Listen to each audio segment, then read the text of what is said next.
আল্লাহ নবীর খাবারে বিষ মিশানো হয়েছে এবং এর ফলস্বরূপ এর 3 বছর পরে 7ম হিজরিতে বিষ খাওয়ানো হয়েছে। এর 3 বছর পরে নবী যে শহীদ হওয়ার দোয়া করেছিলেন আল্লাহর কাছে, আল্লাহ সে দোয়া কবুল করেছে। তা আমার নবী মুজাহিদ নবী ছিলেন, আমরা তো মুজাহিদ নবীর মুজাহিদ উম্মত হব। আমার নবী শহীদ নবী ছিলেন, আমরা শহীদ নবীর শহীদ উম্মত হব। আমার নবী সাহসী নবী ছিলেন, আমরা সাহসী নবীর সাহসী উম্মত হব। আমার নবী রক্ত ঝরিয়েছেন, বাতিলের সামনে মাথা নত করেন নাই, তো আমরা কিভাবে বাতিলের সামনে মাথা নত করব? সুতরাং জান যদি যায় তবুও নবীর পথে থাকবো, মা যদি যায় তবুও নবীর পথে থাকবো, জেল যদি খাটা লাগে তবুও নবীর পথে থাকবো, এমনকি ফাঁসির কাছে যদি চলা লাগে তবুও নবীর পথে থাকবো। যতদিন বেঁচে আছে আল্লাহ নবীর আদর্শ জিন্দা করার জন্য লড়াই চালিয়ে যাবো। এমনকি এর জন্য যদি রক্ত ঝরে, সেই রক্ত ঝরাকে সৌভাগ্যের বিষয় মনে করবো।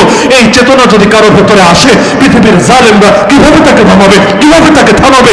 আমি তো মনে করি আল্লাহ নবীর কোরবানিকে কোন মুসলমান যদি দিলের মধ্যে ধারণ করতে পারে, পৃথিবীর কোন অপশক্তি নাই ইসলামের বিজয় থামিয়ে দেবে।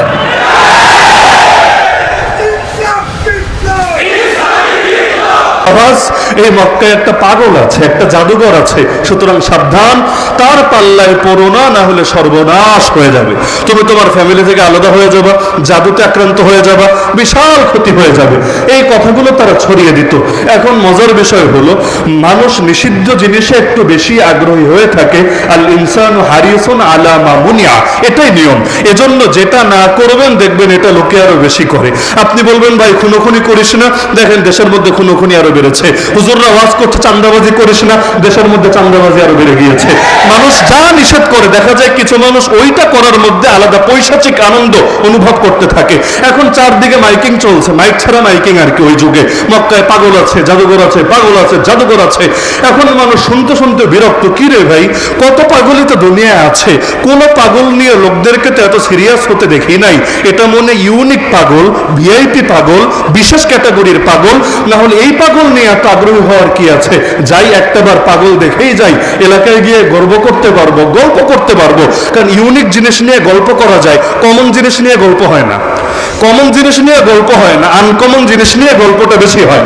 এখন যেই যায় পাগল দেখতে, আলহামদুলিল্লাহ সেই ফিরে আসে আল্লাহর নবী সাল্লাল্লাহু আলাইহি ওয়াসাল্লামের প্রতি মুগ্ধ হয়ে অনেকে কালেমা পড়ে লা ইলাহা ইল্লাল্লাহ মুহাম্মাদুর রাসূলুল্লাহ।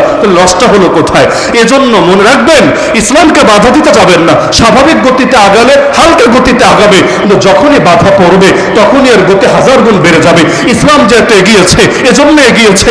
এর পেছনে বেলালের কোরবানি আছে, এর পেছনে সুমাইয়ার রক্ত আছে, এর পেছনে নবীর সাহাবীদের ত্যাগ আছে। ইসলাম জিন্দা হতে হয় হার কারবালাকে বাদ, এ কথা এমনি বলা হয় না। কারণ মুসলমান যখন তার উপর আঘাত আসে, তার ঈমানের মধ্যে আলাদা জোশ পয়দা হয়। যারা বিভিন্ন সময় রাস্তায় আন্দোলন করেছেন তারা বুঝবেন, যারা করেন নাই তাদের হয়তো বুঝতে কষ্ট হবে। যারা করেছেন জাস্ট আমাকে কথাটা মিথ্যা হলেও বললেন, সত্য হলেও বললেন। যখন দেখবেন আপনার চোখের সামনে কয়েকজন শহীদ হয়ে গিয়েছে, যখন দেখবেন ডান কানের লতির নিচ দিয়ে একটা গুলি চলে গেছে, বাম কানের লতির নিচ দিয়ে আরেকটা গুলি চলে গেছে, সামনে তাকায়ও দেখেন বাহিনী ছাড়া কেউ নাই, পেছনে তাকায় দেখেন দোস্ত আহবাব কেউ নাই, ডাইনে বামে তাকায় দেখেন দুনিয়ার মধ্যে সাহায্য করার কেউ নাই, ওই সময় আমার আল্লাহর উপর ভরসা কমে নাকি বাড়ে? এজন্য আমার আল্লাহ কোরআনে নবীর সাহাবীদের গুণ বলেছেন, আল্লাযীনা ক্বালা লাহুমুন নাস ইন্নান নাস ক্বাদ জামাউ লাকুম ফাখশাউহুম ফাযাদাহুম ঈমানা। আরে তাদেরকে যখন লোকে ভয় দেখায়, তোমাদের বিরুদ্ধে দুনিয়ার সব মানুষ নিজেদের শক্তি, নিজেদের বাহিনী, নিজেদের অস্ত্রশস্ত্র সবটা একত্রিত করে ফেলেছে, তোমাদের উচিত মানুষকে ভয় পাওয়া। এই কথা শুনলে তাদের ঈমানের দরিয়ায় জোশ চলে আসে, আর তারা বলতে শুরু করে হাসবুনাল্লাহ। আরে কার ভয় দেখো আমাদেরকে? আমাদের জন্য এক আল্লাহ যথেষ্ট, আর তিনি সর্বোত্তম অভিভাবক।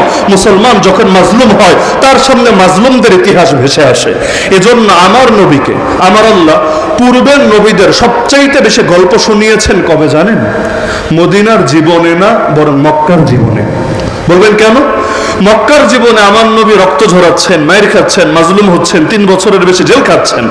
আমার আল্লাহ তাদের ইতিহাস শুনিয়ে বলছেন, তারা যদি পারে আপনি কেন পারবেন না? তারা যদি সবর করে আপনি কেন করবেন না? মানুষের সামনে এটা ভেসে ওঠে। সুতরাং আপনার উপর যদি আঘাত আসে আর আপনি যদি স্মরণ করেন, আরে ওরা আর আমার কি ক্ষতি করবে? আমার দুশমন আমার আর কি ক্ষতি করবে? আমার গাল তো নবীর গালের চাইতে বেশি দামি না। আল্লাহ নবীর গালে তো চর পর্যন্ত মারা হয়েছে। আমার চেহারা নবীর চেহারার চাইতে তো বেশি দামি না। আল্লাহ নবীর চেহারা মোবারক থুতু পর্যন্ত ছোড়া হয়েছে। আমার দাঁত নবীর দাঁতের চাইতে বেশি দামি না?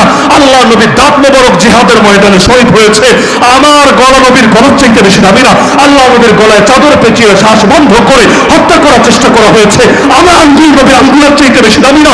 জিহাদের মাঠে আমার নবীর আঙ্গুলকে রক্ত ঝরেছে, আর নবী আঙ্গুল ধরে কবিতা বলেছে ঠান্ডা মাথায়, ওয়াহাল আনতি ইল্লা ইসবাউ দামিতি ওয়া ফি সাবিলিল্লাহি মা লাকিতি।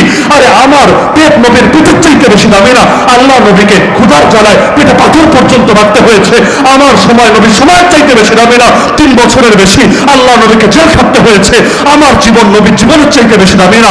আল্লাহ নবীর খাবারে বিষ মিশানো হয়েছে এবং এর ফলস্বরূপ এর 3 বছর পরে 7ম হিজরিতে বিষ খাওয়ানো হয়েছে। এর 3 বছর পরে নবী যে শহীদ হওয়ার দোয়া করেছিলেন আল্লাহর কাছে, আল্লাহ সে দোয়া কবুল করেছে। তা আমার নবী মুজাহিদ নবী ছিলেন, আমরা তো মুজাহিদ নবীর মুজাহিদ উম্মত হব। আমার নবী শহীদ নবী ছিলেন, আমরা শহীদ নবীর শহীদ উম্মত হব। আমার নবী সাহসী নবী ছিলেন, আমরা সাহসী নবীর সাহসী উম্মত হব। আমার নবী রক্ত ঝরিয়েছেন, বাতিলের সামনে মাথা নত করেন নাই, তা আমরা কিভাবে বাতিলের সামনে মাথা নত করবো? সুতরাং জান যদি যায় তবুও নবীর পথে থাকবো, মা যদি যায় তবুও নবীর পথে থাকবো, জেল যদি খাটা লাগে তবুও নবীর পথে থাকবো, এমনকি ফাঁসির কাছে যদি চলা লাগে তবুও নবীর পথে থাকবো। যতদিন বেঁচে আছে আল্লাহ নবীর আদর্শ জিন্দা করার জন্য লড়াই চালিয়ে যাবো। এমনকি এর জন্য যদি রক্ত ঝরে, সেই রক্ত ঝরাকে সৌভাগ্যের বিষয় মনে করবো। এই চেতনা যদি কারোর ভেতরে আসে, পৃথিবীর জালেমরা কিভাবে তাকে থামাবে, কিভাবে তাকে থামাবে? আমি তো মনে করি আল্লাহ নবীর কোরবানিকে কোন মুসলমান যদি দিলের মধ্যে ধারণ করতে পারে, পৃথিবীর কোন অপশক্তি নাই ইসলামের বিজয় দাঁড়িয়ে দেবে।